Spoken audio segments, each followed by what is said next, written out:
네, 3월 6일 금요일입니다. 클로징벨 라이브 시작하도록 하겠습니다. 저는 홍선혜입니다. 여러분 반갑습니다. 진짜 이번 주는 이제 금요일마다 뭔가 고생 많이 하셨습니다. 이런 생각이 들긴 하는데 이번 주는 거래일도 비교적 좀 짧았는데 정말 고생 많이 하셨습니다라는 말을 진심으로 좀 건네고 싶은 그런 시장이네요. 자, 오늘 진짜 또 극심한 변동성이 있었는데 코스피 그래도 마감으로 갈수록 보합에서 강보합으로 좀 끝내려는 시도가 나오고 있습니다. 0.09% 현재 강보합권 5589 기록하고 있는 상황이고요. 오늘 5609.98까지 장중에는 올라가기도 했었는데, 자, 오늘 단연 코스닥이 어제에 이어서 또 강한 상승세를 보여주고 있죠. 3.24% 현재 상승하면서 1152.61 기록하고 있는 상황입니다. 오늘 장 초반에는 또 코스닥도 매수 사이드카가 걸리기도 했었는데 사이드카가 요즘에 안 걸리면 좀 허전한 느낌까지 드는 진짜 극심한 변동성의 장세입니다. 오늘 두 분과 함께 이야기 나눠봅니다. 유니스토리 자산운용 김장렬 본부장님, SK증권 이재규 PB차장님 두 분 모셨습니다. 안녕하세요. 네, 안녕하세요. 반갑습니다. 뭐 코스피 두고 별명이 많아요. 롤러 코스피. 어질어질하다 그래서 뭐 현기증 장세다 뭐 별명들이 있는데, 자, 일단 그래도 장 막판으로 가면서 코스피도 상승 마감하려나 이런 기대 좀 하게 되고 코스닥은 단연 좀 오늘 상승세가 돋보입니다. 두 분 한 분씩 어떻게 시장 보셨는지 한 말씀씩 좀 들어볼까요, 본부장님? 예. 네. 그래서 이게 뭐 전장 후강이라고 할 수도 애매하고 그렇죠. 네. 일단 코스닥이 확실히 자금을 끌어당기고 있다. 다음 주인가요? 3월 15일인가? 날짜가 정확히 모르겠습니다. 10일. 10일이에요. 네. 예. 그 코스닥 그 액티브 네. ETF 그거에 대한 기대 심리가 사실은 어저께 급등할 때 코스닥 15% 올라갈 때 이미 반영이 어느 정도 된 거죠. 그 모르시거나 아니면 조금 주춤쯤했던 분이 또 오늘 마저 들어왔다고 볼 수 있습니다.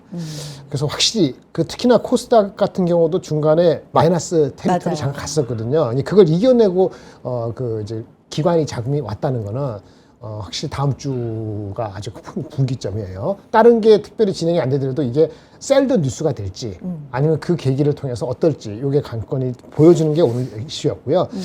예상했던 것 같긴 하지만 미국장에서 다시 반도체가 반락을 했기 때문에 삼성하이닉스가 쉽지 않을 수 있다라는 생각은 들긴 했었어요. 네.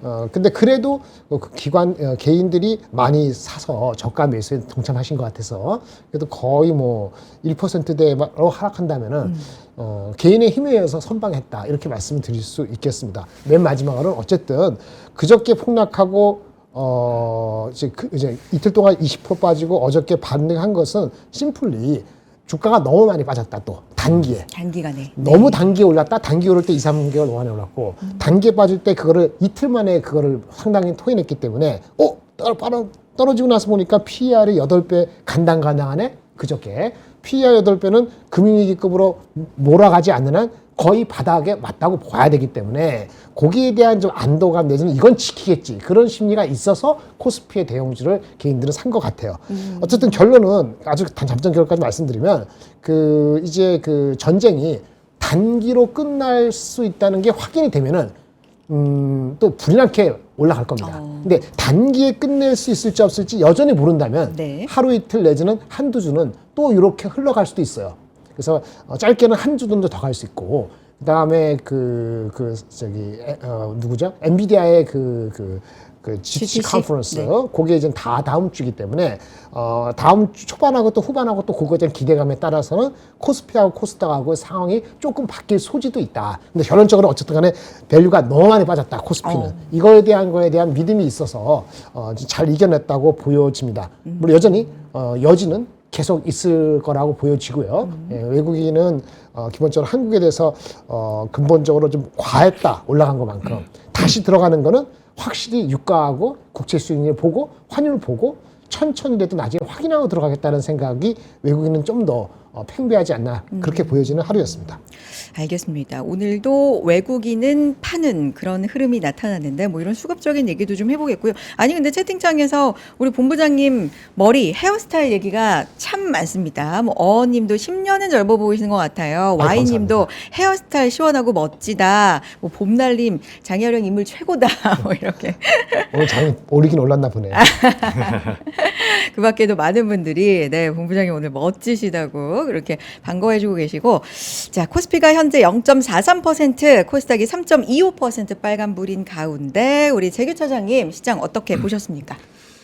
네, 오늘 괜찮았죠. 오늘 장 초반만 하더라도 미증시가 그렇게 좋진 않았습니다. 그렇죠. 그렇기 때문에 이제 우리 시장도 좀 부담을 느끼나 했는데 미증시 같은 경우도 장 후반으로 가면서 반등이 좀 나왔거든요. 그래서 일단은 좀 부담스럽게 시작을 했지만 10시 반부터 이제 양시장 모두 다 저점대가 좀 나오더라고요. 그래서 이제 수급은 개선되지 않았습니다. 이게 참 아이러니하고 재밌는 게 우리가 과거에는 외국인들과 기관들이 얼마큼 매수하는지 매도하는지에 따라서 우리나라 시장의 방향성이 많이 만들어졌었는데 요즘엔 오히려 개인이 매수를 많이 해줘야지 시장이 좀 단단하다는 느낌이 들거든요. 그래서 오늘 뭐 수급적인 부분에서 완전히 좋았다라고 말씀드리기는 어렵겠지만 어쨌든 지수 자체는 버텨주는 모양새가 나왔거든요. 그래서 저도 급락 나오고 나서 급등 나오고 오늘이 되게 중요하다라고 생각을 했어요. 그러니까 본부장님께서도 말씀을 해주셨지만 너무 과하게 빠졌었잖아요. 종합주가지수가 12% 빠지는 게 사실 뭐 되게 익숙한 일은 아니잖아요. 역대 최고였습니다. 네, 낙폭 기준으로 네. 가장 컸었죠. 그렇기 때문에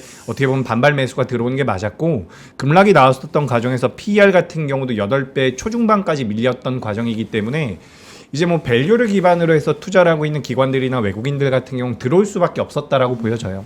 근데 그런 과정에서 좀 자금이 들어왔는데 어제 이제 고민이 많이 됐던 거죠. 과연 오늘 그러니까 어제 목요일 날 금요일이 고민이 된 거예요. 이게 추세적으로 우상향을 할 수 있을까? 전 그래서 오늘까지 좀 보자라고 생각이 됐는데 일단 기본적으로 오늘 반등이 나오는 모양새까지만 보면 저는 생각보다 다음 주에도 좋을 수 있다라는 느낌이 좀 들어요. 아 그래요? 오. 좋을 수 있다는. 네. 그래서 오늘 뭐 반등이 굉장히 반가웠고 전체적으로 코스피보다는 코스닥이 좀 더 탄력적인 모습들이 나와주고 있는데 아무래도 뭐 아까 전에 잠깐 이야기했었던 액티브 ETF에 대한 기대감이 있는 것 같습니다. 근데 액티브 ETF 같은 경우는 10일 날 이제 어떻게 보면 세론 뉴스로 단기적으로 작용이 될 가능성도 있거든요. 그래서 오늘 우리나라 증시 마감되고 미증시 보시고 다음 주 월요일이나 화요일 날에는 관련돼서 오늘 뭐 코스닥 150 편입 기업이라든지 ETF 관련되어 있는 내용들이 좀 돌았거든요, 시장에서. 관련돼 가지고 매매를 좀 급하게 하신 분들 같은 경우는 다음 주에는 그래도 조금 이제 조심을 해볼 필요가 있지 않을까. 저는 이렇게 좀 생각이 되면서 시장은 괜찮았습니다. 예. 알겠습니다. 뭐 우리 재규 차장님에 대해서도 봄날님이 잘생겼다 해주시고, 네, 또 프레시님도 발음 좋아요. 정말 스마트해 보이세요. 두 분 팬이 많으십니다. 오늘 또 이렇게 두 분과 함께 시장 마무리로 가고 있는 상황인데 코스피 강보합이고요. 코스닥은 3%대 상승 이어가고 있는 상황입니다. 이 궁금한 게 이제 아까 이제 사이드카 말씀을 잠깐 드렸었는데 오늘도 코스닥 뭐 매수 사이드카지만 어쨌든 급등하면서 매수 사이드카가 걸렸었죠. 이번 주 내내 이러거든요. 이제는 변동성이 약간 우리 시장에 상수가 된 건가? 뭐 이런 생각도 사실은 좀 해보긴 했는데 좀 어질어질하긴 하거든요. 본부장님 요거는 어떻게 좀 해석을 해봐야 되는 게 그렇게 좋은 현상은 아닌 것 같기도 하고. 요거 한번 보실까요? 자료 있으세요? 네. 사실 이 머리는요 한국 경제의 분장을 시작합니다. 칭찬해 주세요. 요 앞에 그 프로가 여러분들 아실 거예요. 두 명 저 포함해서 3명 이렇게 하는 건데 네. 거기 조금 앞뒤에 시간이 여유가 있어 거기서는 분장을 꼭 하거든요. 방송국 그래서 분장실에서. 평일날은 여유가 없어서 분장을 못 하고 오는 경우가 많은데 거기서 어느 특정한 분 다 그런 건 아니고 요 머리를 해주시는 분이 계시더라고요. 그래서 제가 오늘 그분을 알아서 맞죠? 그러면서 왜 그렇게 하시는 거예요? 하니까 지금 효과를 봤었어요. 아 그러면 젊어 보인대요. 젊어 보인다고 지금 많이들 그러세요. 매주 그렇게 나와달라. 네, 그 분장 선생님한테 또 이 영광을 돌리시면서 네, 오케이 감사합니다. 알겠습니다. 자료 보죠. 페이지 거기서 쓴 자료예요. 네. 쓴 자료. 이거 보셔요. 이게 그 다올투자증권에서 이 그래프를 만들었더라고요. 좀 가져왔습니다. 네. 보시면은 우리 코스피가 그저께 내려갔을 때가 8.4배. 이게 종가인지는 모르겠어요. 사실은 장중에 내려가서 8.1배까지 내려갔다 했기 때문에 그렇죠. 이렇게 됐는데 요 비슷하게 내려간 데 있었죠. 작년 4월 달 관세 해방의 날 기억나세요? 기억나죠. 네, 네. 그리고 쭉쭉쭉쭉 올라갔어요. 그 다음에 11월부터 내려갑니다. 이 두 가지 말씀드릴게요. 결국은 8배는 굉장히 금융위 말고는 바닥이었다. 근데 올라가는 건 뭐 때문에 올라갔을까요? 이때 반도체 가격이 올라가고 그러지 않았거든요, 특별히. 탔고. 네, 트럼프가 입장을 자꾸 바꿉니다. 그래서 트럼프는 always chicken out. 그러냐면서 이게 바닥을 이때 팔지 않고 버틴 사람들은 저절로 밸류에이션이 8배 중반에서 10배, 10배까지 갑니다. 이때까지 삼성전자 아마 5월까지, 이때까지 6월까지 삼성전자가 주가가 뭐 7만 원 안 갔을 겁니다. 그 다음에 삼성전자가 테슬라 나오면서 이게 10배 가고 그 다음에 반도체가 폭발한 것이 10월 달 넘어가면서부터요. 그 다음 뭐죠? 반도체가 올라가니까 이익 전망이 확 올라갑니다. 맞아요. 70조에서 80조, 100조 연초 올라오면서는 뭐 150조, 200조 이렇게 올라갔잖아요. 이익이 올라가니까 PER이 내려가죠. 왜? 주가 상승률이 그만큼 못 따라가니까 우리는 지난 1년간을 봐도 바닥은 8배 되었고 목은 12배 넘어가면서 목이 타고 이익이 올라가면서 밸류에이션 내려왔다고. 근데 그저께가요. 거기 과거 최근 1년 전 주가까지 내려간 거예요. 8배. 그럼 이 이익 자체가 무너지는 게 아니다. 이건 왜 이게 단기가 될지 3주가 될지 몰라도 이익 자체의 펀더멘트를 훼손된 게 아니라면 최소한 한 7, 8명 중에서 한 명꼴이 있는 트레이더들은 이거를 노리는 거죠. 그렇게 들어온 거예요. 그게 개인도 그런 분이 계실 거고 외국인도 그걸 노렸던 거고 이렇게 된 거라 봅니다. 그러면 거꾸로 올라가는 거 어떻게 될 것이냐. 삼성전자 하이닉스 실적 좋은 거 더 잘 나온 거 말고는 또 타코가 있어야 됩니다. 무슨 타코가 있어야 되죠? 전쟁에 대한. 전쟁을 빨리 끝내버리는 게 보여야 되잖아요. 이거에 대한 결론은 이겁니다. 아까 얘기했기 때문에 네네. 참 말이 잘 나오네. 이겁니다. 모티브는 단기적으로 끝낼 수 있는 모티브가 다 있죠. 네. 미국은 말할 것도 없고 이란도요. 이란도 자폭할 거예요? 핵폭탄 터뜨리고 핵폭탄 있다면 만약에 북한이 자폭한다고 핵폭탄 터뜨리고 다 같이 죽자. 근데 실제 현실적이지 않잖아요. 얘네들이 무슨 견우 무기가 있더라도 살아남은 정권이 살아남으려면 어차피 호메인인가 하메인인가 죽었는데 아들도 그만 아버지 때문에 나도 죽을래? 아닐걸? 살아남고 나중에 뭔가 좀 살아남아야 되잖아요. 그럼 전후 복구와 그 다음에 경제를 생각 안 할 수 없어요. 다 같이 살아남지 않더라도 이란의 수많은 이해 집단에서 요걸 정리하는 데 시간이 필요하죠. 여기도 미국도 장기전을 준비한 게 아니기 때문에 그걸 준비해야 돼. 뭐냐? 명분을 제공되면 둘 다 협상을 할 수밖에 없다. 근데 그게 다음 주에 될지 네. 진짜 아니면 둘 다 말이 안 들으니까 폭격해 퍼갖고 하는 그 지상군 해가지고 끝내야 될지 그거를 우리가 모른다는 것뿐이지. 그럼 이렇게 되는 거지. 근데 트럼프가 핵 쪽에 네가 확실히 좀 빠져줘. 이렇게만 좀 밑에서만 얘기만 나오면은 엑시트 플랜을 가동하게 되면은 그러면 장기로 안 갈 수 있어요. 그것이 아까 말한 것처럼 결론적으로 아까 그래프처럼 작년 4월달 이런 식으로 이렇게 가만히 있어도 밸류가 다시 정상화 되는 거죠. 그럼 이게 9배 되면 얼마죠? 9배 됐을 때가 지금 기준으로 5,800. 10배 됐을 때가 이게 6,500 됩니다. 네. 11배 되면 7,000이 넘어갑니다. 12배 되면은 7,000 후반입니다. 이런 그래프로 가는 거예요. 이익 전망이 특별히 안 바뀌면. 그래서 결국은 전쟁에 대해서 우리가 계속 와치하고 예측을 못하더라도 빠른 대응을 해야 된다. 이렇게 말씀드리겠습니다. 끝. 알겠습니다. 리허설을 한번 하고 오셔서 말이 잘 나오신다고 이렇게 해주셨는데, 자, 장 마감이 됐습니다. 네, 코스피가 강보합으로 결국에는 마무리가 됩니다. 0.02% 강보합이고요. 5584.87을 기록하는 우리 코스피. 코스닥, 대단합니다. 3.43% 상승을 하는 코스닥 1154.67로 마무리가 되는. 자, 이번 주 이렇게 변동성이 심한 상황에서 어쨌든 금요일 증시가 코스피 5584, 코스닥 1154로 마무리가 되고 있습니다. 사실 이렇게 반등을 어제도 아주 급반등이라고 사실 할 수 있죠. 해줄 때도 코스피도 강했지만 코스닥이 14? 와, 유난히 더 강하네 하면서 요 코스닥에 좀 더 상승 탄력이 좋았던, 사실 그리고 급락할 때도 코스피에 비해서 코스닥이 조금 버텨주는 느낌이나 소부장 쪽으로 특히나 조금 버티는 종목들 이런 게 느껴졌었기 때문에 혹시 이게 신호인가 뭐 이런 얘기들을 방송 통해서도 나누기는 했었는데, 재규 차장님, 네. 요게 이제 사실 우리가 코스닥 코스피 이제 목표를 조금 빨리 달성하고 더 그 이상을 보고 나서 코스닥에 대해서도 기대를 좀 많이 걸었었는데 조금 뭐랄까 가는 듯 하다가 후퇴하고 가는 듯 하다가 안 가고 뭔가 이런 느낌들이 계속 좀 있었잖아요. 요번에는 좀 진짜일까요? 네, 뭐 어제 오늘 코스닥이 좀 더 좋은 것 같아요. 그리고 저도 개인적으로 이제 더 봐야 될 것 같습니다. 근데 아까 말씀드렸던 것처럼 네. 그 액티브 ETF에 대한 기대감이 먼저 좀 들어오는 것 같다. 다만 지난주부터 이번 주죠. 제가 이거 차트 잠깐만 보여드릴게요. 네, 이거 차트 볼게요. 보시면은 되게 좀 재밌다라기보단 아찔하죠. 지금 이건 코스피입니다. 2월 27일 날 고점이 나왔고요. 코스닥 같은 경우는 3월 3일 날 고점이 나왔는데 주봉 보면 신기해요. 이게 코스닥이거든요. 주봉 보시면 이렇게 많이 밀렸다가 오늘 좀 반등이 어제 오늘 반등이 많이 나와줬죠. 코스피 같은 경우도 아랫꼬리가 많이 달렸는데 기본적으로 코스피가 그동안 코스닥보다 많이 올라왔었던 부분들이 있고 추가적으로 규모적인 측면에서 코스닥이 훨씬 더 작기 때문에 자금이 들어왔을 때 그 영향력이 훨씬 더 컸다라고 보시면 좋을 것 같습니다. 그리고 추가적으로 지금 코스닥 상위 종목군들 같은 경우는 우리가 제약바이오라든지 2차전지 기업들 같은 경우에 2차전지 기업들은 많이 올라온 기업들도 있어요.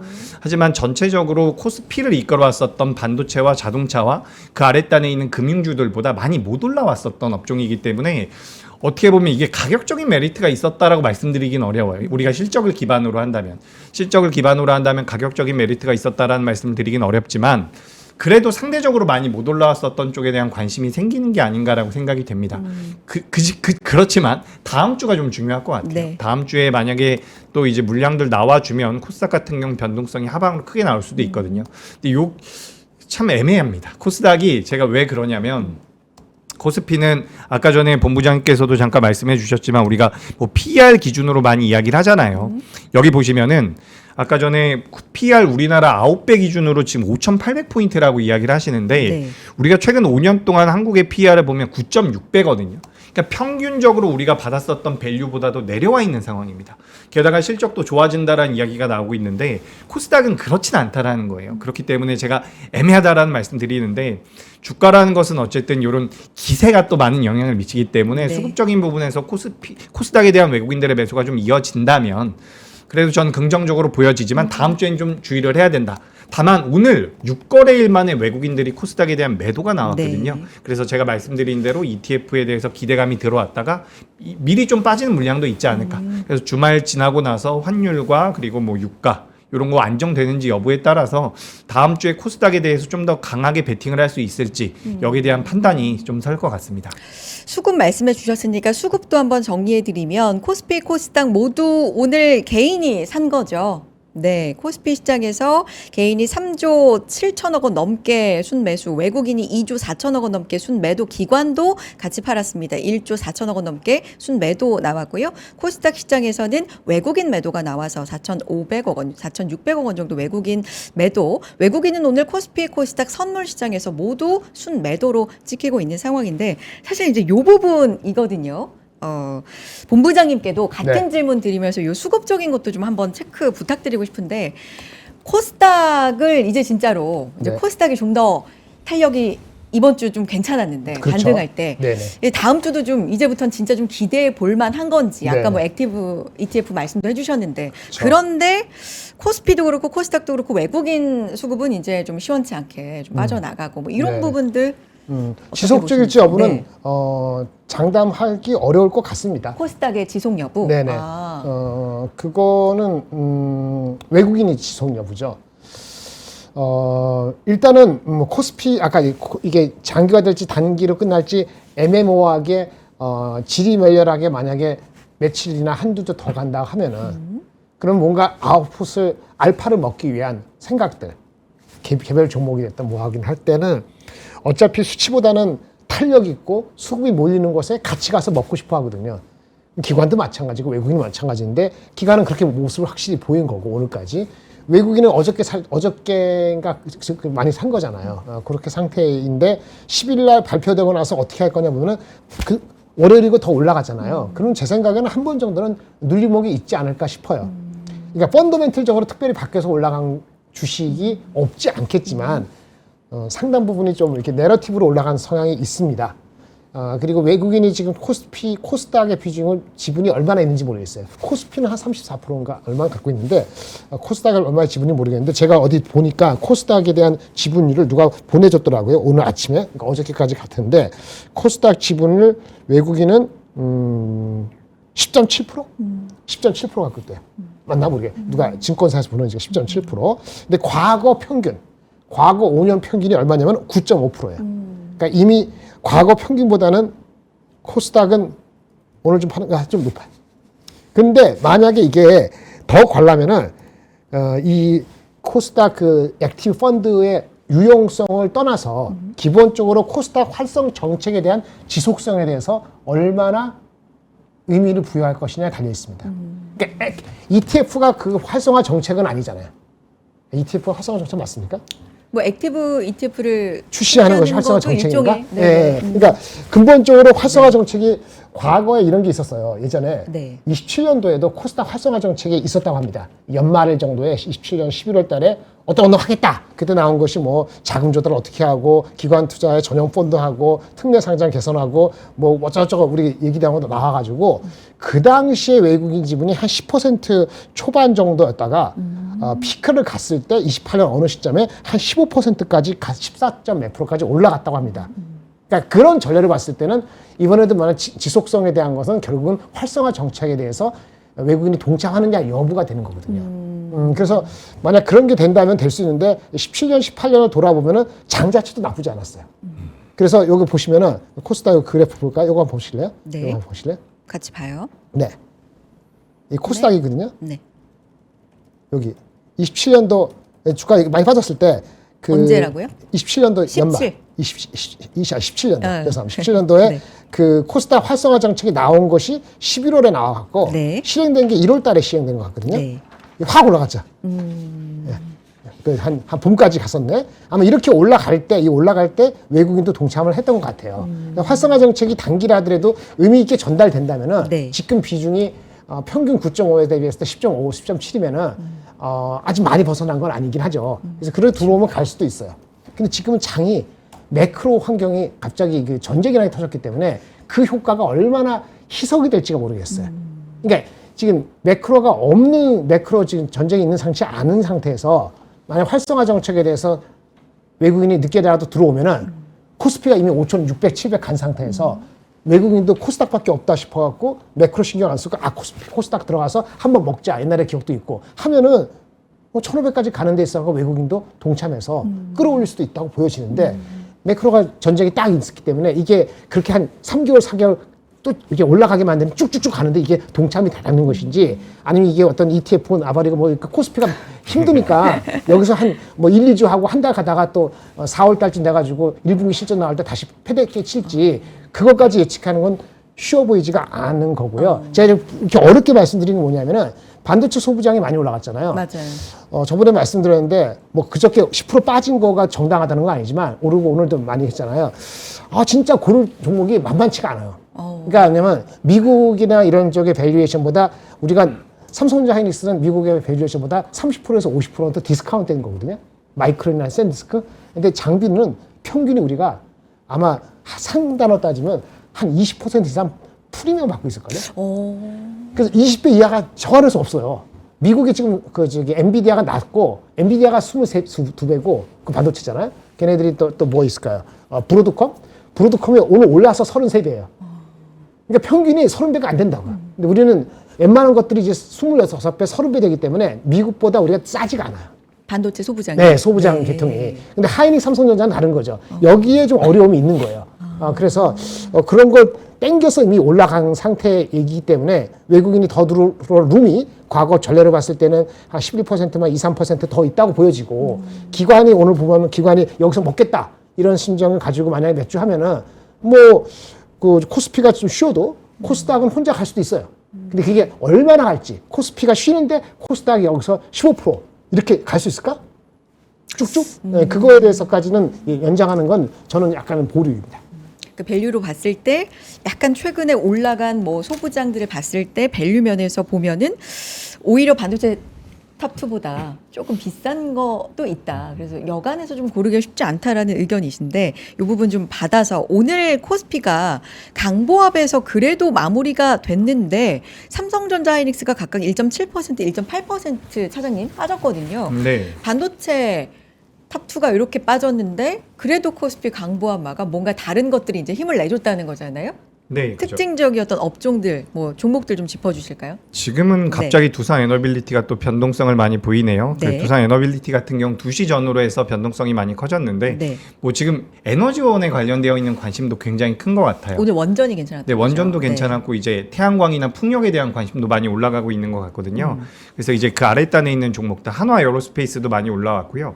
LG 에너지 솔루션 같은 이런 셀사들 같은 경우도 유럽 쪽에서 IAA라고 해가지고 그 IRA 법안이랑 미국이 이제 중국 배터리 기업들을 규제하는 데 있어서 나왔었던 그 법안이랑 비슷한 거를 유럽 쪽에서도 만든다라는 이야기가 나왔거든요. 그래서 그 아랫단에 있는 종목군들의 주가 흐름이 괜찮았다라고 보시면 좋을 것 같습니다. 뭐 네. 현대모비스나 한화오션, 미래에셋증권 이런 기업들의 주가 흐름이 좋았고 한미반도체도 굉장히 좋았네요. 그래서 삼성전자와 SK하이닉스가 지금 우리가 수급을 단정 지을 수는 없지만 오늘 장 마감되고 나서 보면 금융투자 쪽에서 코스피는 매도를 했거든요. 요거 ETF 물량도 좀 나온 것 같아요.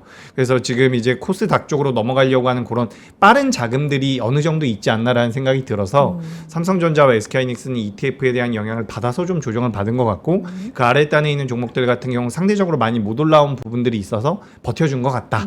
근데 뭐 사실 앞뒤가 좀 안 맞긴 하네요. ETF 때문에 밀렸다면 같이 밀렸어야 되는데 어떻게 보면 개별적인 모멘텀으로 인해서 다른 종목들이 좀 더 버텨줬다. 한화 에어로스페이스는 어쨌든 뭐 방산 쪽이고 오늘 우주항공 쪽도 괜찮았어요. 네. 그리고 이제 뭐 두산 에너빌리티 원전 쪽 이런 개별적인 모멘텀이 어떻게 보면 상대적으로 덜 부각받았었기 때문에 들어온 게 아닌가라고 생각이 돼서 전체적으로는 저는 뭐 삼성과 SK하이닉스를 빼놓고 이야기를 할 수는 없지만 그래도 안정적인 흐름이 우리 시장에서 만들어질 가능성이 높다라고 생각이 되고 제가 아까 그 생각을 좀 하고 있었거든요. 네.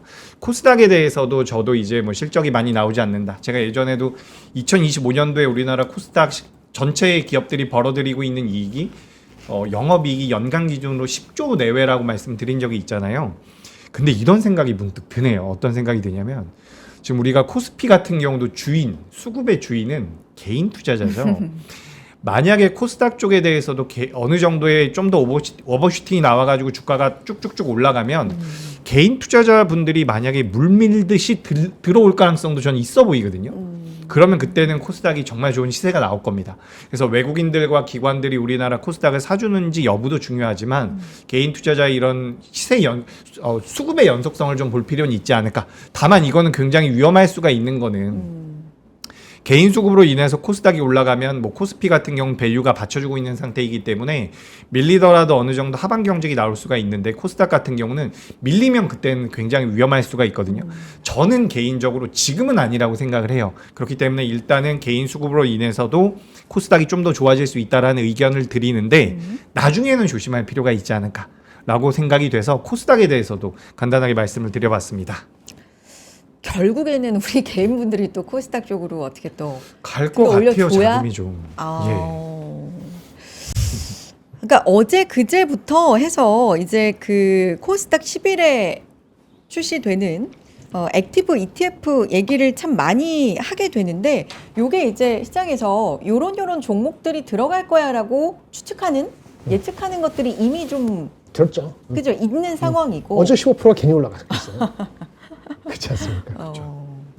그러니까 그 기준은 뭐예요? 그러니까 실적 뭐 아니면 내러티브죠. 뭐 내러티브. 일부는 뭐 실적이 있어서 아까 말한 것처럼 30배, 40배 PR에 가는 종목이 대비했을 때 얘는 왜 20배밖에 안 되지? 뭐 23배 가면 뭐 이상해? 이렇게 따라간 것도 있을 거고 그건 타당성이 있죠.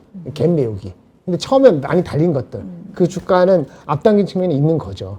그 핑계가 삼성하이닉스 써서 그런 것도 있고 이것도 있고 이게 지금 단기적인 이거는 참 맞춘다는 게 아니고 참 어려워요. 여유가 있는 삶 할 수 있어요. 이게 돈이 많이 물리지 않고 지금 이런 장에서도 한 15% 20% 번 사람이 현금이 20, 30% 있을 경우에 야 코스닥을 별로 안 신경 안 썼는데 너무 과매도에 탁 들어가서 하루 사고 하루 팔고 그렇게 하는 말씀이 아니지만 그렇게 하는 사람들이 많고요. 기관도 그렇게 하는 거를 일부 가기도 합니다. 다 먹고 살려고 하는 거니까 뭐 그런 거 하면 코스닥에 탄력 있는 종목을 가게 돼 있죠. 탄력 있는데 거기 밸류가 42배인데 46배 되면 누가 때려 죽이나요? 아니잖아요. 근데 46배 갔다가 장이 나쁘면 37배 간다가 누가 때려 죽이나요? 안 그러거든요. 그렇죠? 브로드컴이 뭐가 나빠서 이렇게 실적 좋은데 그럼 그동안 왜 20% 빠졌어요? 그래서 이 30배 이하까지 내려갔을까요? 그럼 29배까지 갈 수도 있는 거고 또 미친 듯이 오를 때는 과거에 브로드컴 실적 잘 나올 때 42배까지 가는 거고 네. 그냥 뭔가 어디서 꼭지를 보려 하지 말고 네. 맨 마지막에 반대 보지 않고 펀더멘트를 보면은 좀 미리 팔고 좀 이따가 사더라도 안전하게 할 수 있는데 그렇지 않은 사람이 계시니까 탄력이 있는 종목에 몰렸다가 아니면 또 버렸다가 이렇게 하는 거 아니겠나 싶습니다. 근데 본부장님이 이제 여간에서 좀 지금 그 소부장 쪽에서도 종목 찾기 조금 까다롭다 말씀해 주셨는데 지금까지는 반도체 가격이 오른다. 네. 가격 P라고 하죠. 네. P의 어떤 그런 논리였다면 이제 증설을 한다. 그럼 이제 소부장 쪽으로 이게 온기가 더 확산이 된다라는 논리는 좀 더 갈 수 있는 거 아니에요? 그렇죠. 맞아요. 근데 이제 현재가 이제 삼성전자 하이닉스에 대한 이익 전망과 주가 전망이 네. 따라오면서 걔네들도 올라가야지 그게 편하겠죠.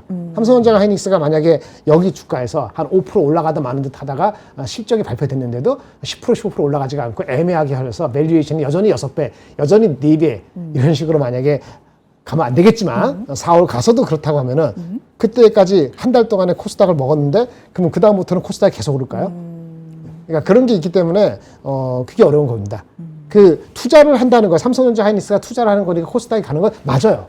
근데 그것이 삼성전자 하이닉스에 그럼 이익에 어떤 영향을 준다고 하면 거기도 다시 뒤를 맞는 거잖아요. 그 타임 레그가 있기 때문에 타임 레그를 트레이드 하겠다는 신호는 맞는데 과거도 이 사이클하고 이렇게 했을 때 밸류에이션이 너무 오버되면은 결국은 한두 달 중에 다시 맞는 경우도 있었기 때문에 어저께 오늘 이렇게 확 올라간 것이 외부적인 환경과 그거에 대한 기대감이라면 그럼 삼성 하이닉스도 동참을 안 한 상태에서 계속 간다는 것이 아까 말한 겁니다. 15% 가고 여기는 가만히 있고 이렇게 쉽지가 않다는 얘기를 말씀을 드리는 겁니다. 아니면 미국의 반도체 장비주가 못지않게 튀고 가야 돼요.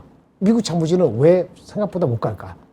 우리는 수급론이잖아요. 그러니까 수급론이라는 건 엊그저께도 얘기한 것처럼 그 4월부터 부동산 가격이 약 평균적으로 한 3%씩 빠지는 거예요. 그러면 이게 달라지죠. 미국장이 가만히 있더라도 우리가 미친 데까지 가볼 때까지 가자. 만약에 지금 130조인가 120조인가 120조인가요? 이게 예탁자금이 130조 130 됐죠. 만약에 부동산이나 자금에 들어오는 거에 2%만 빠져도 200조가 들어오는데 만약에 2%가 어떻게 빠지죠? 부동산이 2% 빠져보세요. 2% 들어올 수 있다고 생각할 수 있지 않겠어요? 안 들어오더라도. 그러면 수급이 더 달라지는 거예요. 그러면 거기서 돈 가지고 뭐 먹겠어요? 삼성전자는 20만 원, 30만 원 되는 것도 당연하겠지만 이쪽에 더 과하게 더 갈 수도 있죠. 그러니까 그런 걸 모르지 않기 때문에 이게 1300, 1500이 안 간다고 얘기할 수는 없지만 균형과 밸런스 봤을 때는 계속 1300, 1500 가면서 삼성전자 하이닉스가 여기서 5%, 10%도 안 간다. 이렇게 보는 거는 아마 외국인들은 그렇게 되면 어느 순간부터 밸런스 갖추려고 이것 빼고 저것 빼고 할 거예요. 마치 우리가 2월 달에 그렇게 달렸습니다만 2월 달에 결국은 외국인은 전쟁을 알았는지 몰랐는지 오르는 산이 있었는데 외국인은 계속 뺐잖아요. 액티브 중심으로 그런 행동을 코스닥에서 나중에 할 수도 있죠. 근데 그게 그렇게 하기 전에 지금 한 달 동안 우리 먹고 살겠다. 그럼 하시면 돼요. 내가 감내할 수 있는 만큼 내 포트에 20%를 할지 30%를 할지 40%를 할지 10%를 할지는 아까 말한 것처럼 과거 옛날에 외국인이 들어올 때가 10에서 15%까지 해본 적이 있다. 이 정도 참조하시고 하시면 좋을 것 같아요.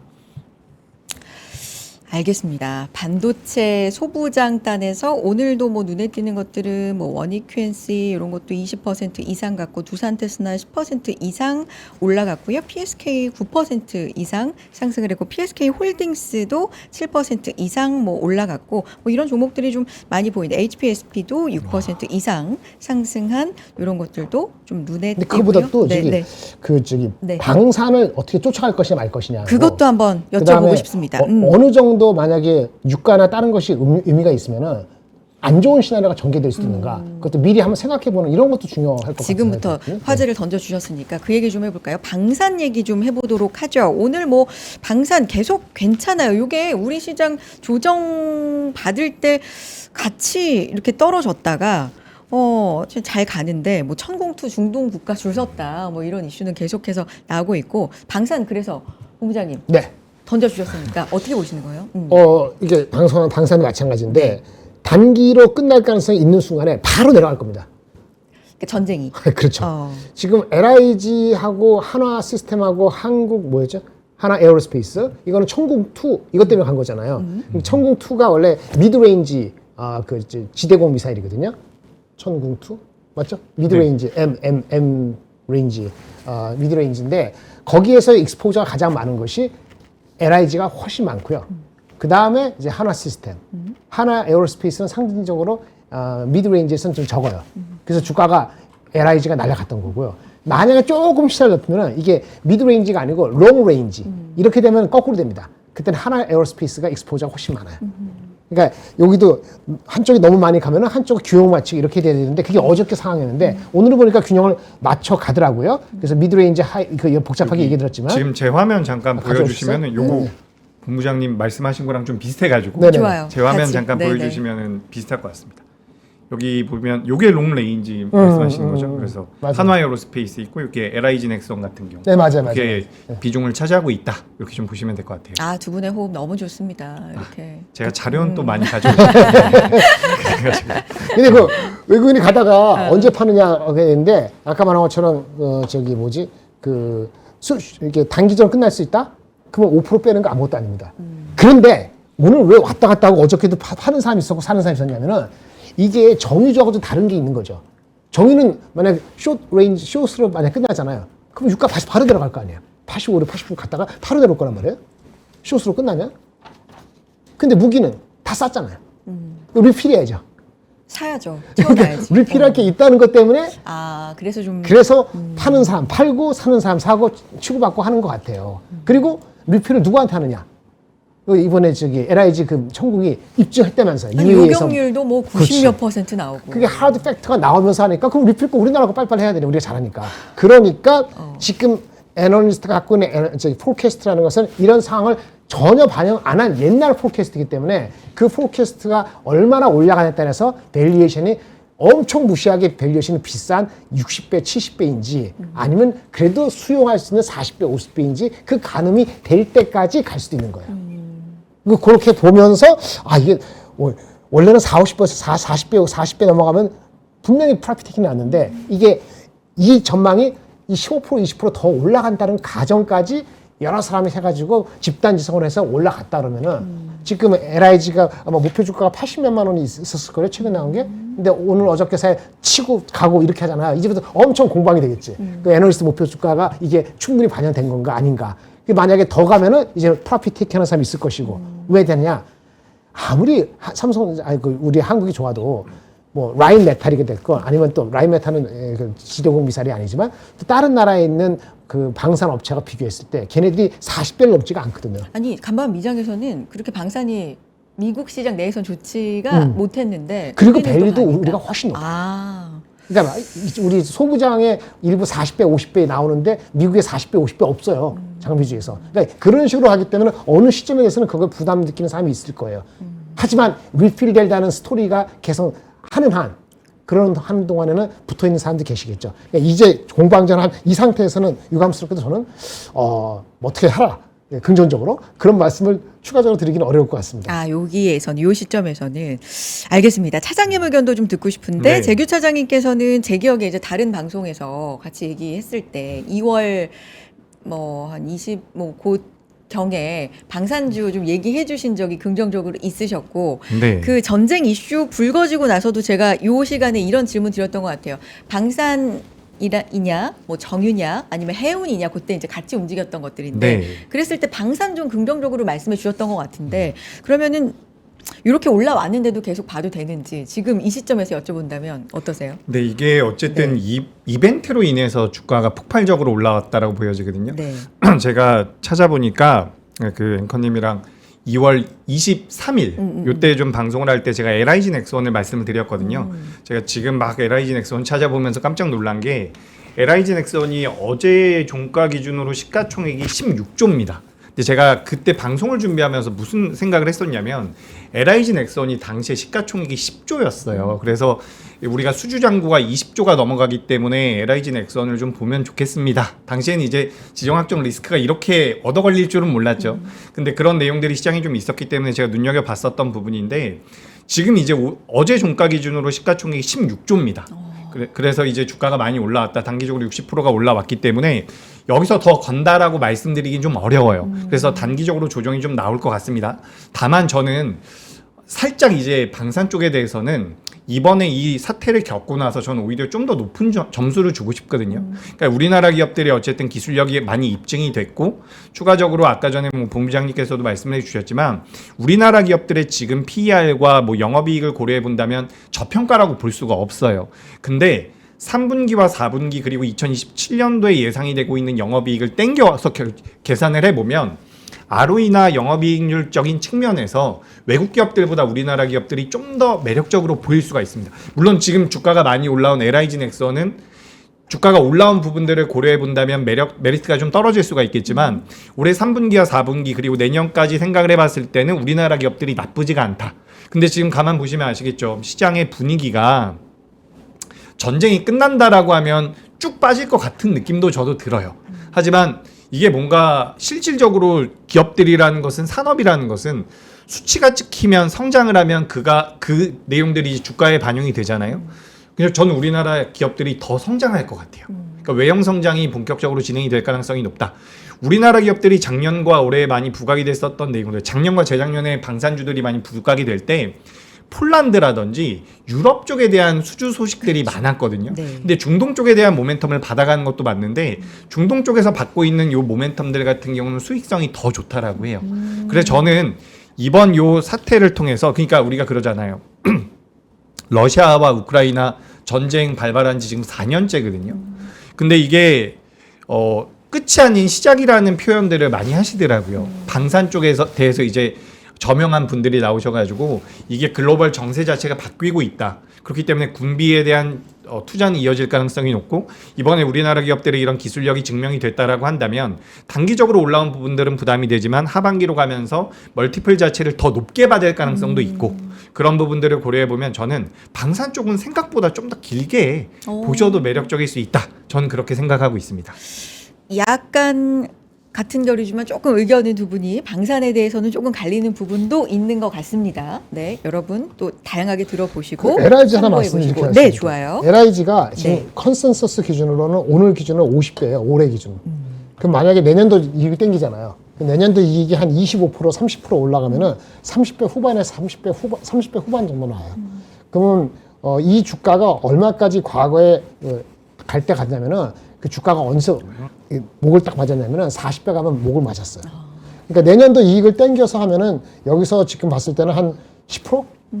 그런데 더 가면 이제, 왜냐면 최근에 나온 애널리스트 리포트가 3월 3일 나온 게 3개가 있는데 이게 다 70만 원 초반이거든요. 네. 3월 3일 나온 게. 이게 전쟁 나는 걸 알고 시작한 거죠. 전쟁 난 걸. 알고 시작하지만은 그거에 대한 여파에 대해서 정확한 에스티메이션은 안 했겠죠. 반도체 전쟁 안 나오는 거니까. 그럼 이것도 업사이드가 있다고 봐야 되거든요. 애널리스트들도 스텝 바이 스텝 하니까. 그럼 여기에 10% 더 주면 이익은 10% 정도 더 갈 룸을 안고 했을 거예요. 그러면 그게 80만 원이고, 지금 83만 원인데 83만 원이 올해 기준으로 50배 정도 되고, 오늘 올랐으니까 내년에 한 30%, 지금 평균적으로 20% 성장하기 때문에 내년에 30% 성장하면은 35배, 36배 되는 거니까 여기서 10% 정도 더 올라가면 아마 프로핏 테이킹을 아마 할 가능성이 있고요. 레오파드라든지 그거와 다릅니다. 지금은 요격 미사일이니까, 맞아. 레오파드는 장갑 차고 그런 게 다른 거예요. 현대로템. 현대로템. 현대로템만 가까운 거지. 제가 예를 들어서 딱히 없어서 그런데 그 미국에 있는 락히드한테 다른 거랑 비교해서 우리가 비싼 건 아닌데 우리 성장률이 높기 때문에 우리가 30배 이하로 가야 된다는 말씀을 드리는 게 아니에요. 근데 이미 내년도를 땡겨서 35배, 40배 정도로 가고 있으니까 여기서 이제 더 추가 올릴 때는 또 다시 재는 사람들이 생길 거다. 그 말씀을 드리겠습니다. 자료가 있었는데 찾지를 못했습니다. 네. 그래요? 우리나라 네, 기업들이랑 다른 나라 기업들에 대한 요 밸류를 비교해주는 표가 있거든요.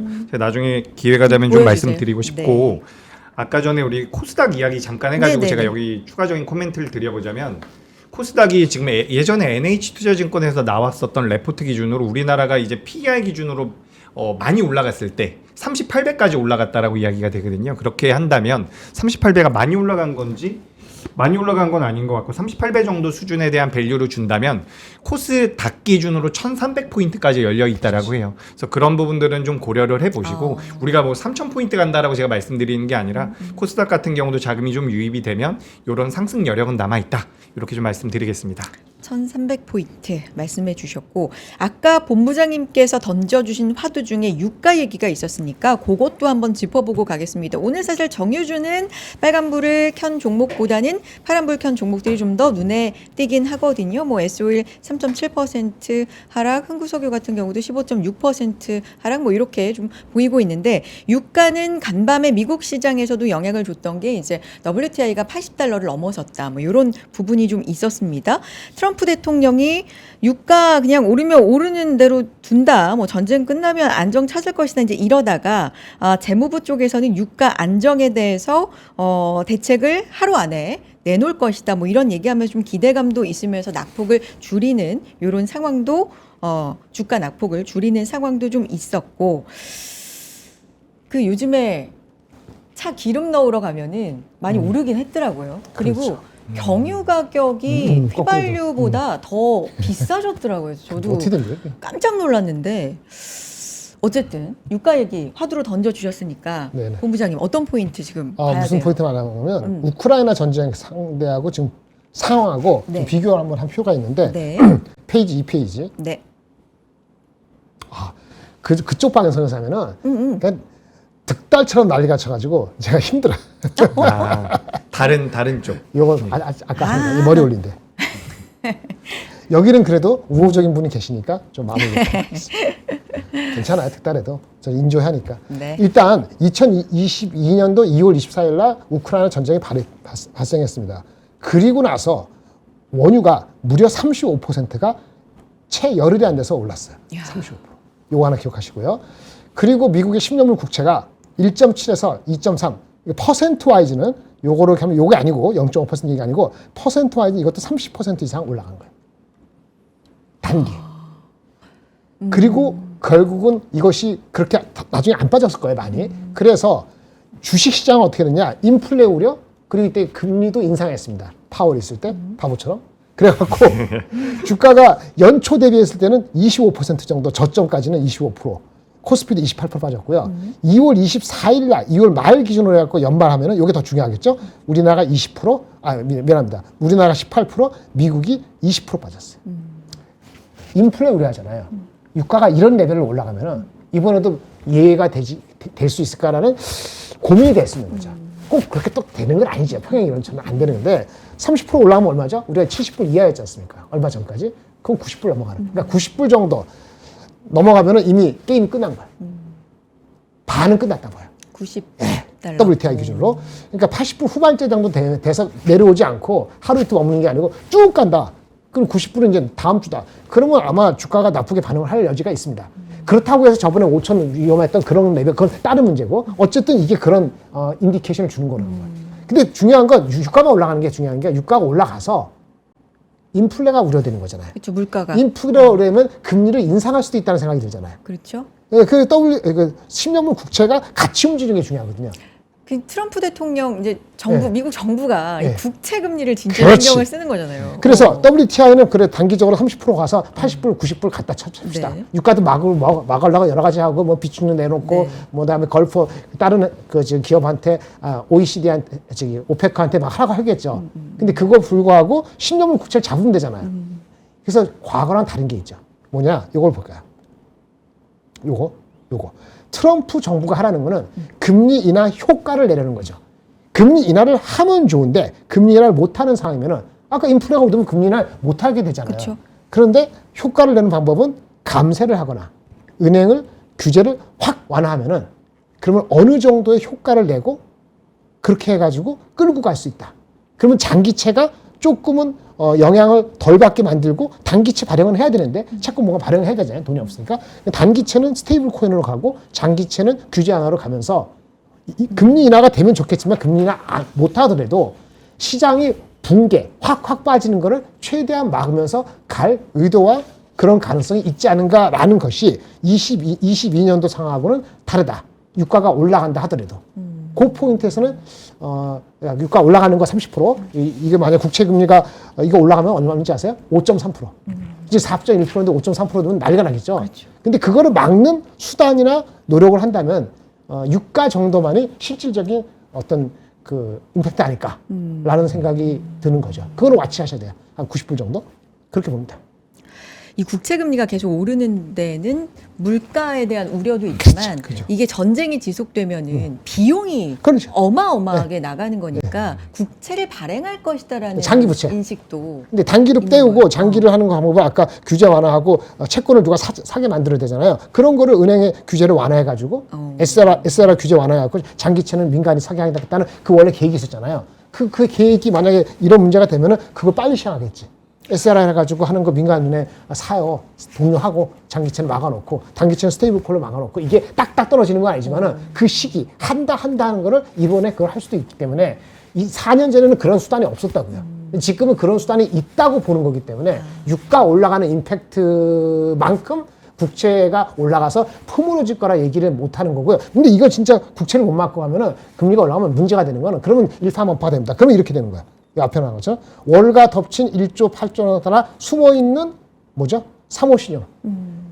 거기에 건드려지기 때문에 아마 무슨 수단을 쓰던 간에 국채 그 유가 오르는 거와 이거랑 분리는 못 시키지만 최대한 이게 디커플링 하려고 노력을 할 수밖에 없다. 그렇게 본다면은 자칫 전저점 밑으로 가는 상황이 안 될 것이고 만약 그것까지 의심스러우면은 그럼 사실은 우리가 8배 저번에 갔잖아요. 며칠 전 8배 다시 안 가는 보장 없어요. 이렇게 균형을 갖고 보시면 좋지 않을까 싶습니다. 알겠습니다. 큰 그림까지 한번 그려봤고요. 잠깐 여기서 시장 얘기 얼른 다시 돌아가기 위해서 광고 잠깐만 하고 가도록 하겠습니다. 오늘 본부장님 옷 잘 어울린다. 뭐 차장님도 옷 잘 어울린다라는 댓글들이 좀 보였는데요. 요 옷 입고 계신 옷, 네 저도 함께 입고 있는 요 옷 말씀 좀 드리도록 하겠습니다. 폴로 봄 자켓 최초 17만 원대 구성입니다. 지금 본부장님 잡고 있어요. 예, 차장님도 잡고 있고 두 분이 입고 계신 게 나란히 네이비와 네이비. 네, 본부장님 네이비 입고 계시고 아 멋집니다. 또 차장님 베이지. 이게 진짜 베이지를 저는 좀 입고 약간 계시고. 크게 입어서 그래요. 아, 몇 사이즈 입으셨어요? 확인하셨어요? 모르지만 좀 큽니다. 오, 제가 체구가 작기 때문에 모든 걸 약간 입어도 넉넉하게 좋아 보이는데요. 네. 예. 색깔은 괜찮네.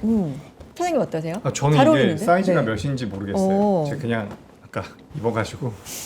근데 잘 옷은 어울립니다. 네. 저는 좀 더워요. 저는 아니 좀 여기 더운 것 안이 여기 아, 그래요? 스튜디오 안이 조금 훈훈한 편이에요. 따뜻한 그래서 아마. 옷인 것 같습니다, 그래도. 네. 그런데 봄 자켓 바람 불고 이럴 때 상당히 좋은데 네이비와 베이지고요. 저도 입고 있는 요 사이즈는 스몰입니다. 스몰, 미디움, 라지, 엑스라지로 구성이 되어 있고요. 뭐 캐주얼, 포멀룩도 되는 가장 활용도 높은 자켓이다. 요게 이제 소구 포인트인데 저는 오늘 청바지 입고 있는데도 개인적으로는 굉장히 잘 어울린다. 마음에 드는 상황이고 오늘 넥타이에 저렇게 네 본부장님처럼 착용을 하셔도 잘 어울리고 이게 바로 캐주얼도 되고 이 색깔이 정장스러운 것도 되고 약간 이게 봄 조화가 같아. 되죠. 봄. 좋아요. 네. 핑크색 오늘 또 봄에 딱 맞는 넥타이. 것 같아요. 지금 맞아요. 3월, 4월에 입는 거니까 2달 입는 거죠, 사실. 오늘 아침에 눈 펑펑 온 거 보셨어요? 눈이 왔어요? 눈 왔어요. 서울에요? 서울에 눈이 몰랐는데. 펑펑 내렸어요. 오전에 잠깐. 진짜. 언제? 그때가 언제냐면 시장이 코스닥 막 매수 사이드가 걸리고 그때 서울에 눈이 펑펑 내렸어요. 그래서 뭐야. 만약에 오늘 급락을 그때 만약에 순간적으로 했으면 굉장히 싫었을 텐데 좀 아름답게 보이기는 하는 효과가 몰랐습니다. 어쨌든 네 그랬구나. 어쨌든 이렇게 변덕스러운 요즘 봄 날씨에 이런 봄 자켓 하나 걸치시면 보온도 잡고 네 감기 걸리시면 안 되잖아요. 그리고 멋스럽기도 하다 이렇게 말씀을 드리겠습니다. 자 다음은 신발을 가지고 왔는데 이게 남성용이라서 네. 내가 이제 신어볼 수는 없는데 이렇게 네 이게 어디 건지 아시죠? 락포트 네 캐주얼 슈즈 최초 8만 원대 8만 9천 원으로 가지고 왔습니다. 30% 이상 할인된 가격이고요. 이게 락포트가 저는 개인적으로 이제 락포트 거 여름 신발이 있는데 진짜 편해서 그걸 뭐라고 하더라? 교복은 아니고 신발이니까 어쨌든 교복처럼 교복, 입는다고 그렇죠. 하는데 신발도 그렇게 매일매일 신고 다니는 락포트가 있었거든요. 그러니까 락포트는 무조건 이퀄 편하다. 뭐 이런 대명사로 알려져 있는데 요것도 소구점이 이제 편안하다 그런 느낌입니다. 걸을수록 편안한 남성 인기 슈즈고요. 뭐 요것도 마찬가지로 출근 정장부터 주말 캠핑까지 그러니까 정장부터 캐주얼까지 다 커버가 가능하다. 뭐 이런 부분입니다. 오랫동안 탄탄하게 신을 수 있고요. 고무 아웃솔이 또 이렇게 탑재가 됐다. 탄탄하고 편안하다. 제가 이제 신지는 이게 너무 크니까 못하지만 안을 이렇게 눌러보거든요. 진짜 푹신푹신해요. 이거 신으면 진짜 편하게. 진짜 편하겠다라는 생각이 들고 제가 이게 밖에서 들었는데 아침 출연자분은 실제로 이거 너무 좋아 보인다고 네. 어디서 살 수 있냐고 막 문의를 하셨다고 하더라고요. 그래요? 그리고 진짜 가벼워요. 가죽이라 무거워 보이죠? 진짜 제가 이제 들고 있는데 가벼워 보이진 가볍다. 않는데? 가벼워 보이지 않죠. 네. 한번 들어보시면 이따가 진짜 가볍다.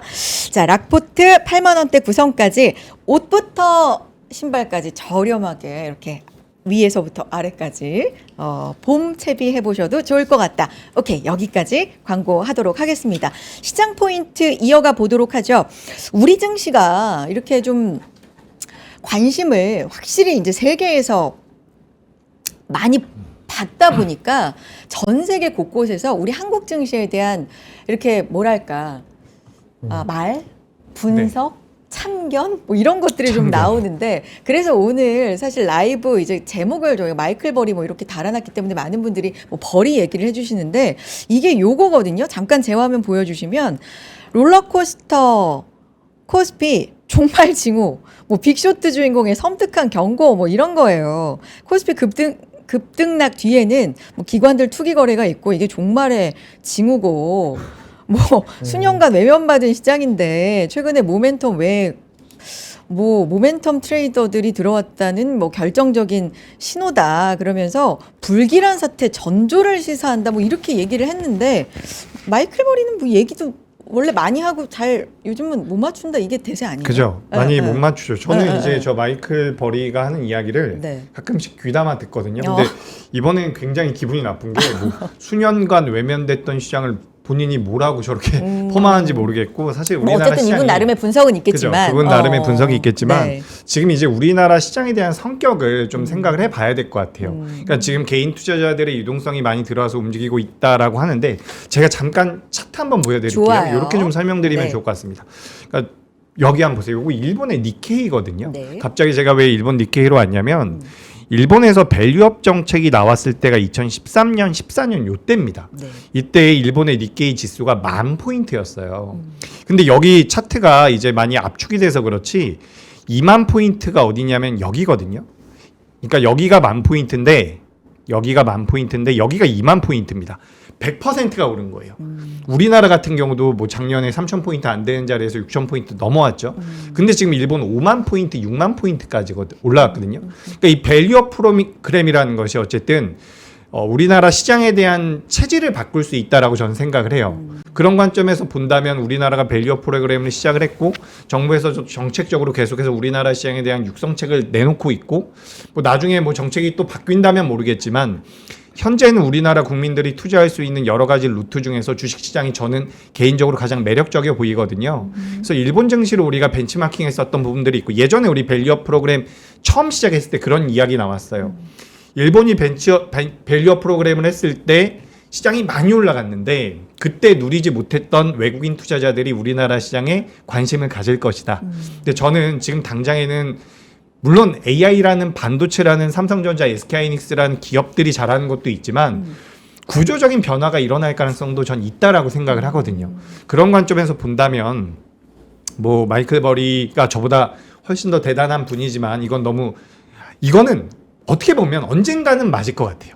우리나라 시장이 여기서 더 올라가서 7천, 8천 가서 혹은 나중에 언젠가는 한번 급락이 나오겠죠. 그럼 그때 말했던 이야기가 맞게 되겠지만 전 지금 우리가 고민할 건 아니라고 생각이 돼요. 시장의 풍부한 유동성과 정책적인 변동과 일본 같은 경우도 여기 2만 포인트에서 지금 5만 포인트 넘게 올라왔거든요. 물론 우리나라가 뭐 10,000포인트, 2만 포인트 간다라는 말씀을 제가 섣불리 할 수는 네네네. 없지만 구조적인 변화는 분명히 있는 것 같다라는 생각이 듭니다.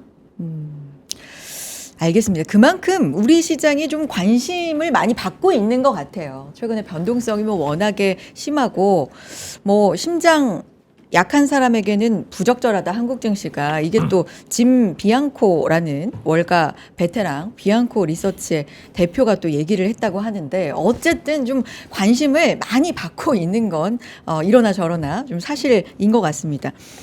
오늘 특징적인 부분 이제 마무리를 한 10분 내에 해야 되는데 본부장님 네. 좀 알토란 같은 정보, 뭐 인사이트 이런 걸 좀 원해요. 왜냐하면 주말 지나면서 트럼프 대통령이 또 주말 사이에 요즘은 좀 어떤 변곡점이 좀 나오다 보니까 네네. 그래서 금요일이기도 하고 오늘 좀 긴장했었는데 코스닥이 또 이렇게 가졌고 코스피도 어쨌든 버텨줬고 포인트 보고 계신 부분 뭐가 있을까요? 글쎄요. 네. 포인트. 아까 다 많이 말씀을 드렸기 때문에 뭐 특징주 좀 볼까요 그러면?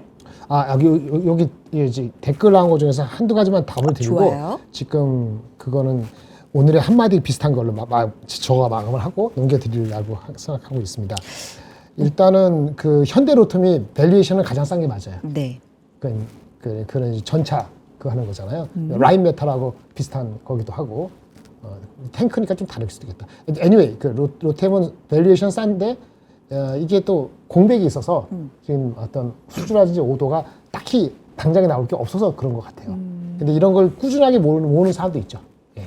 그러니까 이게 뭐 주가가 무너지거나 이럴 이유는 없지만 상대적 탄력이 낮으면 그렇고요. 그다음에 하나 시스템 말씀하는데 하나 시스템은 커버하는 사람이 많지가 않을 뿐더러 어떻게 커버하는지 모르겠어요. 한 달 전에 나온 건가 13만 원 목표 주가인데 15만 원이 넘어갔단 말이에요. 그리고 나머지는 10만 원도 안 돼요. 그러니까 이 하나 시스템은 어떻게 그러니까 밸류가 안 나오는 게 애널리스트 세 군데 한 것이 올해 기준으로 90배거든 P야. 근데 이거는 레이저 쏴가지고 뭐 드론을 쓰고 무기 체계 시스템이잖아요. 어떤 무기 덩어리가 아니고. 그러니까 밸류가 좀 뭔가 더 있어야 되는 건 맞을 것 같아요. PR로 접근을 안 했다면 뭐로 했을까? 걱정이 안 하게 되는데 이게 만약 성장성이 없다면 PSR로 할 수 있어요. 이게 좀 마진이 마진이 박하거든요. 나머지 15% 20%인데 이거는 마진이 한 자리 계속 한 자리야. 근데 이제 위에 그 하나 에어로스페이스 같이 가는 거니까 안정적으로 성장을 계속하는 거거든요. 꾸준한 성장에다가 기술력을 줘가지고 PSR을 5배 줬나 6배 줬나 이렇게 따지면 13만 원, 15만 원 나올 수도 있죠. 근데 그렇다고 뭐 상단되지 않은 뭐 미국의 상단됐나요? 안두리인가? 뭐 이런 거랑 비교할 것인지 모르겠고. 그래서 이거는 제가 아이디어가 없습니다. 10만 원 불렀을 때 미스틴시 PR이 70배, 80배 가면 그럴 수도 있겠나 혼자 생각했는데 아이디어가 없고요. 그 다음에 아까 말했을 때 뭐 PR 아까 하나 에어로스페이스 LIG 넥스 할 때 35배, 38배 얘기하니까 이게 35배, 38배 효성중공업 낫지 그러잖아요. 효성중공업 목표 주가 가장 최근에 나온 게 355만 원입니다. 그게 38배 정도 줄 겁니다. 네. 내년 기준으로. 그러니까 쇼티지 개념이 다른 거예요. 전쟁발 그다음 우리의 입증된 걸 해가지고 미리 땡겨서 하나 LIG 넥슨을 내년 거를 38배 이미 주고 있는 것 같으면 그걸 살 것이냐. 효성중공업은 그러니까 그 35배, 38배 가면은 한 300만 원 초반 중반 넘어가거든요. 주가가 250만 원이라서 내년 기준으로는 훨씬 싸긴 하죠. 상대적으로. 그런 걸 할 것이냐는 보는 시각이 완전히 달라야지 접근이 가능하다고 합니다. 뭐가 못다고 말씀드릴 수는 없다. 이렇게 말씀을 드리고요. 그 다음에 요거 저는 이제 오늘의 한마디로 시간이 많지 않으니까 요거 하고 저는 끝나겠습니다. 괜찮죠? 이게 맨 위에 보세요. 맨 위에. 지금 봄이죠? 봄이죠. 네. 선배 말씀드린 것 같은데 봄이라는 뜻이 뭐냐? 꽃을 본다 그래서 봄이래요. 봄. 네. 꽃을 본다고. 아직 안 봤잖아요. 주식시장에 나오면 안 되겠다. 아직은 꽃은 보자. 열매까지 맺을지 모르겠는데 꽃을 보는 다음부터는 조금 긴장을 해야 되는데 그래도 여름에 열매까지 맺는 것까지 봤으면 좋겠다. 는 게 원래 1월달 들어올 때 제 심정이었어요. 그리고 그 당시에 1월달에 제 혼자 생각은 한 6천 중반? 워낙 세니까 그쵸. 6천 중반? 잘하면 6천 후반? 그럼 PER이 11배 넘지 않으니까 그럼 사람들이 삼성전자 하이닉스가 뭐 한 180조, 150조 나오면 그 당시 180조, 150였으니까 그렇게 하더라도 밸류에이션을 엄청 레이팅 안 시켜줘. 그 정도 갈 수 있는 거 아니야? 라는 정도로 얘기했어요. 일단 소박하게 꽃을 보고 일단 꽃을 보는 언제죠? 4월달에 삼성전자 하이닉스 실적 나오는 거 보고 이야. 그리고 나서 열매를 뜨거운 여름 휴가 가기 전에 따먹을까? 근데 이제 불타올라라 뭐 이런. 태도는 hope for better is still the right attitude, but only as long as we prepare for the worst. 희망하는 건 좋은 거죠. 기분 좋잖아요. 꿈꾸는 거다. 그런데 이 펀드 매니저들은 굉장히 냉철해요. 어느 순간에. 이렇게 같이 얘기했다가도 느낌 바뀌면 내일 아침에 갖고 바로 팝니다. 그러니까 항상 최악의 상태를 대비하면서 할 때 희망을 갖는 태도가 의미가 있지 않을까라는 알겠습니다. 그런 말도 같이 말씀드리겠습니다. 이번 주 워낙에 좀 다들 마음고생들이 있었다 보니까 좀 감성적으로 마무리를 해주셨는데 좋습니다. 지금 마무리라고 해주셨는데 저 하나만 더 여쭤보고 싶은 거 있었는데 사실 뭐 이런저런 이슈 있었지만 조금 묻힌 감이 있는데 엔비디아가 H200 생산 중단하고 뭐 베라 루빈에 집중한다고 하고 네네. 뭐 이제 GTC 일정도 아까 언급해 네네. 주셨지만 있긴 있고 근데 오늘 삼전 하이닉스 또 1%대 2% 가까이 쉬어갔고 뭐 네네. 이런 부분들 좀 연결지어서 영향 혹시 있을까 뭐 이런 부분 그런 거 별거 없습니다. 그래요? 별거 없는 거예요? 그건 당분간 신경 안 써도 되고요. 예. 베라루비 뭐 어쩌고 그런 저기 그런 거 신경 안 했을 써도 때, 어. 16일까지 조용히 있어도 될 것 같아요. 조용히 예. 괜찮습니다. 괜찮아요? 예, 괜찮아요. 그것 때문에 더 올라가고 더 내려갈 것 같진 않아요. 요 상태로 예. 네네. 알겠습니다. 감성적인 마무리 감사드리고 네 재규 차장님 오늘 시간 괜찮아요? 좀 넉넉해요. 특징적인 그래요? 부분들 혹시 마무리 상황들 말씀해 오늘 주시면 뭐 좋아요. 특징적이라기보다는 뭐 엔터주도 좀 올라왔고 아니 전 이런 것도 보이는데 네. 카카오가 네, 4% 카카오. 넘게 올라오고 올라와야죠. 그- 예, 지금 아까 전에 네. 본부장님이 단기채 이야기했잖아요. 네. 미국의 단기 국채. 요 단기 국채가 어쨌든 수요가 있어야지 이들이 소화가 되기 때문에 단기 국채를 스테이블 코인으로 지금 스테이블 코인을 발행하는 기업들이 단기 국채를 구매하게끔 이렇게 좀 구조를 만들고 있는 부분들이 있거든요. 네. 그래서 얼마 전이라기보다는 어제 이제 비트코인이 좀 반등이 나왔는데 네. 비트코인은 그냥 제가 그 분야에 대한 전문가는 아니지만 유동성의 척도라고 저는 생각을 하거든요. 그렇기 때문에 비트코인이 좀 반등을 줬고 지금은 또 밀리고 있는데 비트코인과 스테이블 코인은 다른 겁니다. 하지만 이런 가상자산을 통한 시장에 대한 그런 하방 경직이 어떻게 보면 미증시에서 나올 가능성이 있어 보이거든요. 달러 강세를 이어가고 싶다라는 거죠. 뭐 달러도 그렇고 원유도 결국에는 미국이 가장 패권국이기 때문에 계속해서 이제 패권을 놓치지 않기 위해서 여러 가지 정책적이나 제도적인 역할들을 하고 있는데 그 중에 하나가 전 스테이블 코인이라고 생각을 하고 있어요. 그래서 아까 전에 카카오 말씀을 하셨는데 카카오보다는 카카오페이 같은 기업들은 주가 흐름이 지금 나쁘지 않거든요. 그래서 제가 뭐 이걸 추천하는 건 아니고 네. 이런 것들도 있다. 근데 이제 스테이블 코인이라고 하면 되게 좀 불편해하시거나 어렵거나 위험하거나 이런 생각을 많이 하시는데 이런 스테이블 코인과 관련되어 있는 대기업들 같은 경우는 사업성이 있기 때문에 진행을 하는 것이다. 뭐 이렇게 좀 말씀드리고 싶고요. 그럼 요거까지 질문 드려도 될까 모르겠어요. 코스닥에서도 에코프로 그룹주도 뭐 에코프로 5.7% 이렇게 그래서 에코프로 그룹주도 좀 강했고 다음 주 일정 보니까 인터배터리 또 있더라고요. 그러면 코스닥이 주목을 받는 요 상황, 인터배터리 행사 뭐 이렇게 겹쳐져서 2차 전지 좀 더 봐도 되는지 뭐 이런 부분도 네, 저는 봐도 된다라고 생각을 이렇게 해요. 오늘 항상 올라왔는데도 그랬던 것 같아요. 2차 전지는 저는 이제 주가는 좀 올라올 것 같습니다. 산업적인 부분들은 봐야 됩니다. 이런 말씀 많이 드렸는데 오늘 이제 코스닥 시가총액 상위 종목 중에서 제일 많이 올라온 게 대주전자 재료거든요.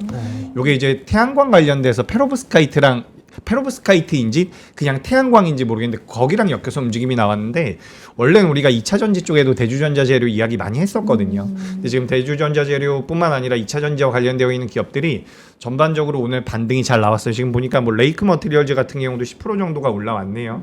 그래서 2차 전지는 아까 전에 잠깐 서두에 이야기 나눴던 것처럼 미국이 중국을 배제하는 것처럼 유럽에서도 중국을 배제하려고 노력을 하고 있어요. 그리고 제가 1월 달부터 몇 차례 말씀드렸는데 별로 효과는 없었지만 12월 달, 작년 12월 달에 유럽에서 전기차 판매가 정말 많았다고 해요. 그래서 출하된 자동차 중에서 30% 이상, 뭐 40% 이상이 전기차였다라고 하거든요. 그래서 아까 가스가 아니라 정유에 대한 이야기 했을 때 저는 전기차를 타거든요. 저는 거기에 대해서 지금 좀 무뎌요. 그래서 2차 전지 쪽 이야기를 아까 좀 드리려다가 2차 전지 같은 경우도 어떻게 보면 자금이 더 들어오게 되면 공매도에 대한 쇼커버도 들어올 수 있는 쇼스퀴즈도 들어올 수 있는 섹터이기 때문에 대형주 위주로 보신다면 저는 여전히 좀 긍정적이라고 보여지고 우리가 작년 재작년에도 전고체 이야기 진짜 많이 했거든요. 근데 이제 양산 시점이 진짜 내년으로 다가오는 것 같습니다.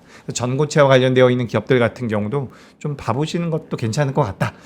기본적인 전제는 코스닥이 강해야 됩니다. 이렇게 말씀드리겠습니다. 알겠습니다. 자, 두 분도 변동성이 큰 시장에서 진짜 고생 많이 하셨던 한 주가 지나갔는데 다음 주 이 정도의 변동성은 이번 주처럼은 안 나오겠죠. 만약에 안 나오길 주말에 바라요. 네. 그 지상군을 진짜 들어간다고 하면은 뭐 크루드족이나 어떻게 장이 반응할까요? 꼭 나쁘게 반응할까요? 그 생각을 혼자 하다가 오늘 끝났어요. 지상국이 들어가서 초장에 완전히 뭔가 할 수 있다고 보면은 오히려 다음 주에 올라가려나? 불확실성 해소로? 아니면 지상군 들어갔으니까 이제 올 아웃 전쟁, 전면전이니까 시간이 한 달이 아니고 석 달, 6개월 될지 모른다고 다시 나쁘게 반응할까? 여기서 만약에 미국장이 지상전 했는데 의외로 만약에 나쁘지 않게 반응하면은 네. 한국장 괜찮을 것 같아요. 그래요. 그러니까 차라리 지상전 하고 미국장이 버티고 그러면 다음 주부터는 한국장이 괜찮을 가능성에 조금 더 무게를 둔다.